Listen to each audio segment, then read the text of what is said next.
സൂറത്ത് എഴുതിയിട്ടുണ്ടാവുക. അർത്ഥശാസ്ത്രം എഴുതിയവര് 15 അർത്ഥശാസ്ത്രം 15 അധ്യായങ്ങളാണ്. 15 അധ്യായങ്ങളാണ് അർത്ഥശാസ്ത്രം. തിരുക്കുറൽ എഴുതിയവര് 133 അധ്യായമാണ്. തിരുക്കുറൽ 133 ആണ്. 1, 3, 3 തിരുക്കുറൽ. ഋഗ്വേദം 1028 1028 ഋഗ്വേദം 1028. രാമായണം 7 കാണ്ഡങ്ങളാണ്. രാമായണം 7 കാണ്ഡങ്ങളാണ്. മഹാഭാരതം 18 പർവ്വങ്ങളാണ്. മഹാഭാരതം 18 പർവ്വങ്ങളാണ്. ഓക്കെ, അക്ഷരങ്ങളൊക്കെ ഇത് ശരിയായിക്കോളെ. സംസ്കൃതം 48 മലയാളത്തിൽ 1 കുറച്ചാൽ മതി. 48 സംസ്കൃതം. അറബിക്കായിൽ 28. അറബിക് ഭാഷയിൽ 28 അക്ഷരങ്ങൾ. ഫ്രഞ്ച് ഭാഷ 26. ഫ്രാൻസിന്റെ ഭാഷ ഫ്രഞ്ച് ഭാഷയ്ക്ക് 26 അക്ഷരങ്ങളാണ്. തൊട്ടതാണ് ചൈനീസ് ആണ്. 25 അക്ഷരങ്ങളാണ് ചൈനീസ് ഭാഷയിലുള്ളത്. ചൈനയിലെ ഭാഷയ്ക്ക് 25 അക്ഷരങ്ങൾ. ഗ്രീക്ക് ഭാഷയായ ഹൈറോഗ്ലിഫിക്സ് ലിപിയുടെ ചിഹ്നങ്ങളിൽ 24. ഗ്രീക്ക് ഭാഷയിൽ 24. ഗ്രീക്ക് ഭാഷയിൽ 24 അക്ഷരങ്ങളാണ്. ചിഹ്നങ്ങളും ഹൈറോഗ്ലിഫിക്സ് ചിഹ്നങ്ങളും 24. Hebrew ജൂതഭാഷ Hebrew 22. 2. ഓക്കെ, ഒന്ന് വായിച്ചോക്കെ, പെട്ടെന്ന് ഓടി വായിച്ചോക്കെ. ദ്വീപുകളുടെ എണ്ണം എത്രയാണെന്ന് ചോദിച്ചാൽ ലക്ഷദ്വീപിൽ ഓർക്കുക എത്ര ദ്വീപില്ല? ലക്ഷദ്വീപില്ല. ആകെ എത്ര ദ്വീപ് മാത്രമേ ഉള്ളൂ? 36 ദ്വീപ് മാത്രമേ ഉള്ളൂ. ശ്രദ്ധിക്കണേ, അത് നിങ്ങളൊന്നും അങ്ങനെ എഴുതൂല. BSc ആരംഭത്തിലുള്ളതൊക്കെയാണ് അങ്ങനെ എഴുതും. ലക്ഷദ്വീപിലാകെ ദ്വീപുകളുടെ എണ്ണം ഓപ്ഷനെ 1,00,000 ഉണ്ടാവും. ശ്രദ്ധിക്കണം, അങ്ങനത്തെ ഒരുപാട് ജോലിയുണ്ട്. മാജിക് ജോൺസൺ ഏത് കളിയുമായി ബന്ധപ്പെട്ടിരിക്കുന്നു? മാജിക്ക അല്ല. മാജിക് ജോൺസൺ ഏത് കളിയുമായിട്ട് ബന്ധപ്പെട്ടിരിക്കുന്ന? അലഹബാദ് ബാങ്കിന്റെ ആസ്ഥാനം അലഹബാദ അല്ല. ബാങ്ക് ഓഫ് കൊച്ചി സ്ഥിതി ചെയ്യുന്നത് കൊച്ചിയില അല്ല. പഞ്ചാബ് നാഷണൽ ബാങ്കിന്റെ ആസ്ഥാനം പഞ്ചാബില അല്ല. ഗിനിപ്പന്നി എന്നറിയപ്പെടുന്നത് പന്നിയ അല്ല. കാലംകോഴി എന്നറിയപ്പെടുന്ന ജീവി കോഴിയ അല്ല. കാലംകോഴി കോഴിയല്ല. ഇതുമായിട്ടൊന്നും ഒരു ബന്ധമില്ല. സാധനമാണ് കാലംകോഴി. കൊതുകുകളുടെ രാജ്യം എന്നറിയപ്പെടുന്ന കൊതുകുകളുടെ രാജ്യം ഇന്ത്യയില. കൊതുകുകളുടെ രാജ്യം നിക്കറിട്ടില്ലെങ്കിൽ കൊതുക് അടിക്കുന്നു. നിക്കറാക്കുക കേട്ടില്ലേ? കൊതുകുകളുടെ രാജ്യം നിക്കറാക്കുക. അപ്പോൾ ഞാൻ പറഞ്ഞ ചോദ്യത്തിന്റെ ആൻസർ നോക്കിയാൽ ബാസ്കറ്റ് നമ്മുടെ ഇയാൾ എന്തുമായിട്ട് ബന്ധപ്പെട്ടിരിക്കുന്നു? മാജിക് ജോൺസൺ അമേരിക്കയിലെ പ്രശസ്തനായ ബാസ്കറ്റ് ബോൾ താരമാണ് മാജിക് ജോൺസൺ. BScയുടെ പ്രീവിയസ് ചോദ്യമാണ്. മാജിക് ജോൺസൺ ഏത് കളിയുമായിട്ട് ബന്ധപ്പെട്ടിരിക്കുന്നു? മാജിക് അല്ല, ബാസ്കറ്റ് ബോളാണ്. പഞ്ചാബ് നാഷണൽ ബാങ്കിന്റെ ആസ്ഥാനം പഞ്ചാബിൽ ലേഡിയ. പഞ്ചാബ് നാഷണൽ ബാങ്ക് ഇന്ത്യയിലല്ലേ? ലാഹോർ പാകിസ്ഥാനിലല്ലേ? ഡൽഹിയ, ന്യൂഡൽഹിയില. അലഹബാദ് ബാങ്കിന്റെ ആസ്ഥാനം അലഹബാദ് അല്ല, കൽക്കത്തയില. ബാങ്ക് ഓഫ് കൊച്ചി സ്ഥിതി ചെയ്യുന്നത് കൊച്ചിയിലല്ല, ജപ്പാനില. ഇന്ത്യ ഹൗസ് സ്ഥിതി ചെയ്യുന്നത് ഇന്ത്യയിലല്ല, ലണ്ടനില. ഹൈദരാബാദ് സ്ഥിതി ചെയ്യുന്നത് ഹൈദരാബാദിലല്ല, ന്യൂഡൽഹിയില. കാലംകോഴി എന്ന് പറയുന്നത് മൂങ്ങയാണ്. ഗിനിപ്പന്നി എന്ന് പറയുന്നത് എലിയ. സിൽവർ ഫിഷ് എന്ന് പറയുന്നത് മത്സ്യമല്ല, ഷഡ്പദമാണ്. ആരെ പോട്ടായിരുന്നു ഇതങ്ങോ. ലക്ഷദ്വീപിലാകെ എത്ര ദ്വീപുകളോ? 36 ഒരു സംശയമാണ്. ലക്ഷദ്വീപിലെ ആകെ ദ്വീപുകളുടെ എത്രയാണെന്ന് ചോദിച്ചാൽ 36. എന്നാ പറഞ്ഞു, ഭരണഘടനയുടെ 36ാമത്തെ അമെൻമെന്റ് ഭേദഗതി എന്തുമായിട്ട് ബന്ധപ്പെട്ടിരിക്കുന്നു? 36ാം ഭേദഗതി. ഭരണഘടനയുടെ 36ാം ഭേദഗതി 1975.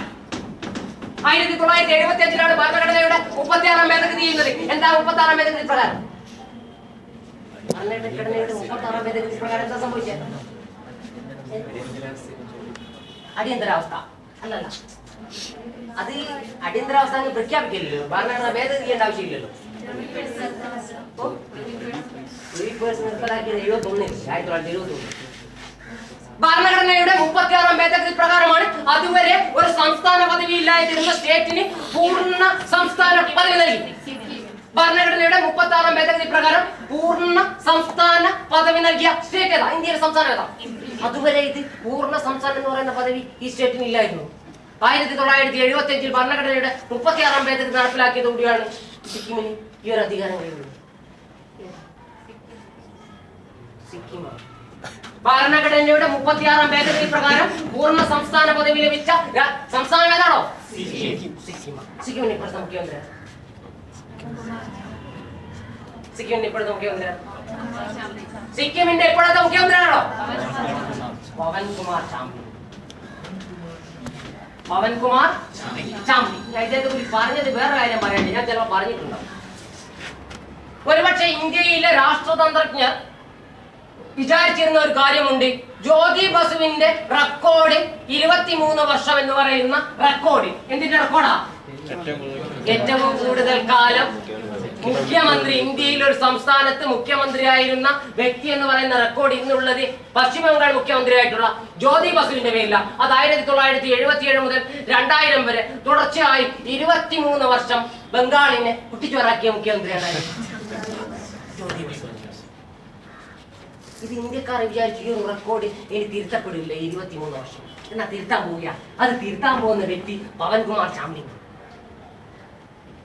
എന്ന് പറഞ്ഞാൽ ജ്യോതി ബസുവിന്റെ റെക്കോർഡിലേക്ക് പ്രവേശിച്ചുകൊണ്ടിരിക്കുകയാണ്. ആര്?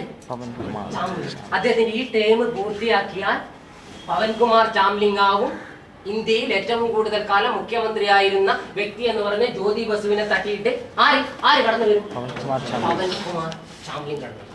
എന്നാൽ ഇത് ജ്യോതി ബസുവിന്റെ ഇന്ത്യയിൽ ആർക്കും വെട്ടിക്കാനാവാത്ത ഒരു റെക്കോർഡ്. അതിന്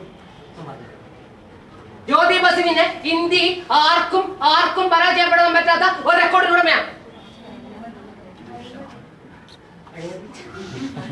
അഴിമതി ഇവിടെ പരാജയപ്പെടുത്തു. ആരെക്കാരും നടക്കാത്ത അത് നിങ്ങൾ ഉമ്മൻചാണ്ടി ഒന്നും കേൾക്കണ്ടേ? അങ്ങനത്തെ റെക്കോർഡ് ഓരോ പേരുണ്ടെന്ന് മുപ്പത് എടുത്തില്ല. അതല്ല, ജ്യോതി ബസുവിന് മാത്രം അർഹതപ്പെട്ട, ഇന്ത്യയിൽ ജ്യോതി ബസുവിന് മാത്രം അർഹതപ്പെട്ട കാര്യം എന്താ? 1995 ജൂലൈ 31-ാം തീയതി പശ്ചിമ ബംഗാളിലെ റൈറ്റേഴ്സ് ബിൽഡിംഗിൽ വെച്ച് അന്നത്തെ വാർത്താ വിതരണ മന്ത്രിയായ സുഖ്രാമുമായിട്ട് അദ്ദേഹം ആദ്യമായിട്ട്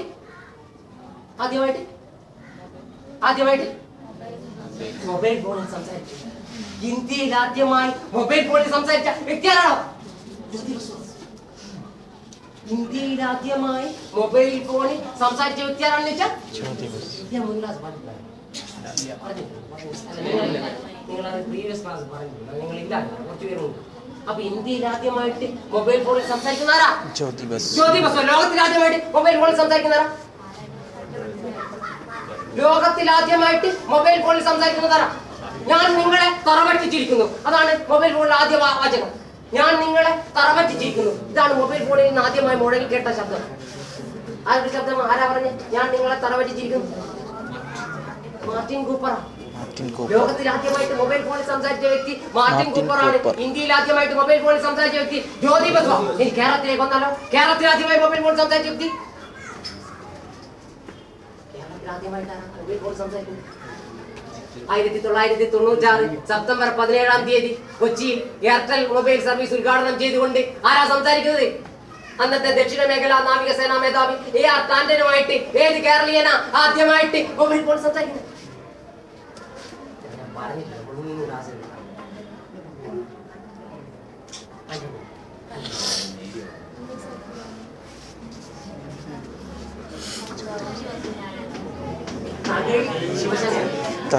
കേട്ട ശിവശങ്കര അഗഴിയാണ് കേരളത്തിൽ ആദ്യമായിട്ട് 1996 സെപ്റ്റംബർ 17-ാം തീയതി കേരളത്തിൽ ആദ്യമായിട്ട് മൊബൈൽ ഫോൺ സംസാരിക്കുന്നത്. എന്നാൽ ഇന്ത്യയിൽ ആദ്യമായിട്ട് 1995 ജൂലൈ 31 ജ്യോതി ബസുവ. ലോകത്തിൽ ആദ്യമായിട്ട് 1973 മാർട്ടിൻ കൂപ്പറ. ഈ 1995 സെപ്റ്റംബർ 17-ാം തീയതി തകഴി സംസാരിക്കുന്ന ആ വേദിയിൽ ഒരു സ്ത്രീ കൂടി ഉണ്ടായിരുന്നു. അങ്ങനെ തകഴി സംസാരിച്ച ശേഷം ഫോൺ സ്ത്രീയുടെ കൂടെ കൈമാറി. PSCയുടെ ചോദ്യം പെട്ടെന്ന് പിറകിലേക്ക് വന്നു. ഫോണിൽ സംസാരിച്ച ആദ്യ വനിത, കേരളീയ വനിത. ഫോണിൽ സംസാരിച്ച ആദ്യ കേരളീയ വനിത. ഫോണിൽ സംസാരിച്ച ആദ്യ കേരളീയ വനിത. ഫോണിൽ സംസാരിച്ച ആദ്യ കേരളീയ വനിത അല്ല, സാഹിത്യകാര്യ